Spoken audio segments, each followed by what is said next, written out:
क्या 12 लाख की सैलरी वाकई टैक्स फ्री है? सावधान, आईटीआर 2026 में ये गलतियां ना करें। क्या आप गलतफहमी में हैं? क्या आपको लगता है कि 12 लाख रुपए की सालाना आय पूरी तरह से टैक्स फ्री है? अगर हाँ, तो आप एक बहुत बड़ी मिसकंसेप्शन में हैं। सावधान हो जाइए, क्योंकि टैक्स लॉज उतने सीधे नहीं हैं जितने दिखते हैं। इनकम टैक्स विभाग का टैक्स फ्री का मतलब हर किसी के लिए अलग हो सकता है।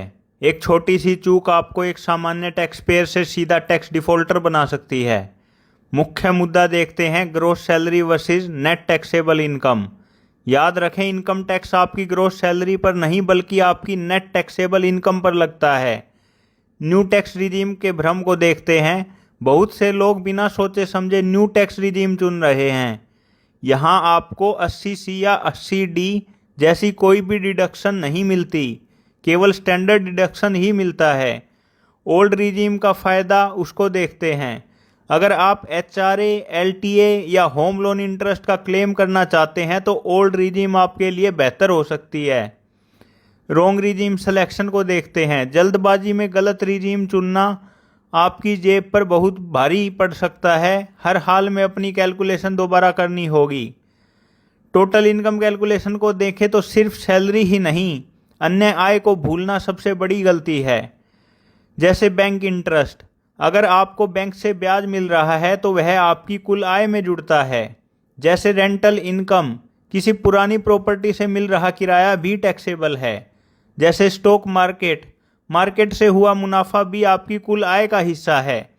उदाहरण के लिए, अगर आपकी सैलरी 12 लाख है और 50,000 रुपये ब्याज से आए तो आपकी टोटल इनकम 12.5 लाख हो गई। इसे नज़रअंदाज करना टैक्स इवेजन की श्रेणी में आ सकता है।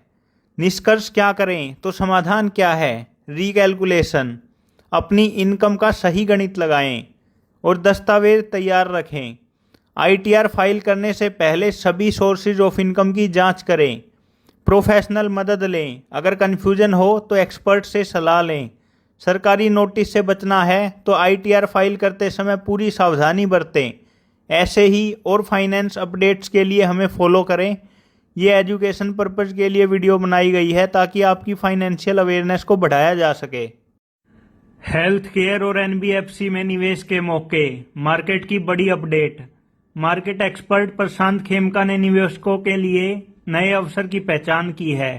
उनका मानना है कि हेल्थ केयर और स्मॉल एनबीएफसी स्टॉक्स आने वाले समय में बेहतर रिटर्न दे सकते हैं।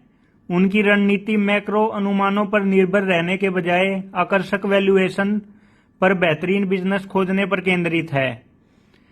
हेल्थ केयर की बात करें तो हेल्थ केयर एक हाई पोटेंशियल सेक्टर के रूप में उभर रहा है क्योंकि उसमें स्ट्रक्चरल बदलाव हो रहे हैं। इसमें बढ़ती मांग, इनोवेशन और सहायक सरकारी सुधारों के कारण तेजी आ रही है।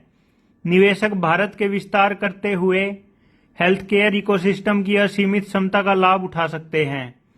स्मॉल एनबीएफसी की बात करें तो स्मॉल एनबीएफसी बेहतर प्रदर्शन की क्षमता दिखा रही हैं क्योंकि वे उन बाजारों में पहुंच बना रही हैं जहां बड़े बैंकों की ग्रोथ धीमी हो सकती है। इन कंपनियों के पास अक्सर मजबूत डिजिटल मॉडल और कुशल प्रॉफिट मार्जिन होता है। ये विविध आर्थिक क्षेत्रों में क्रेडिट डिसबर्समेंट में महत्वपूर्ण भूमिका निभाती हैं।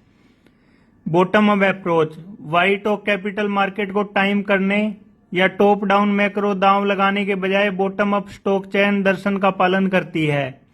मैक्रो को केवल एक एंटरटेनमेंट माना जाता है, उन्हें देखें, लेकिन माइक्रो लेवल फंडामेंटल्स पर ध्यान दें। मुख्य फोकस ऐसी कंपनियों की पहचान करने पर है जो अच्छी तरह से प्रबंधित, स्केलेबल और बेहतर रिटर्न उत्पन्न करती हैं। नकारात्मक सूची वाले स्टॉक्स को हटाने और मजबूत कॉर्पोरेट गवर्नेंस सुनिश्चित करने के लिए सख्त फोरेंसिक विश्लेषण का उपयोग किया जाता है। निवेशकों के लिए क्या सुझाव है? निरंतर अल्फा जनरेशन सुनिश्चित करने के लिए संतुलित पोर्टफोलियो बनाए रखना महत्वपूर्ण है। बिजनेस की कमाई पर ध्यान दें और सुनिश्चित करें कि वर्तमान बाजार मूल्य इंट्रिंसिक वैल्यू से काफी कम है। निवेश का कोई भी निर्णय लेने से पहले हमेशा स्वतंत्र शोध और रिसर्च करें या वित्तीय सलाहकार से सलाह लें।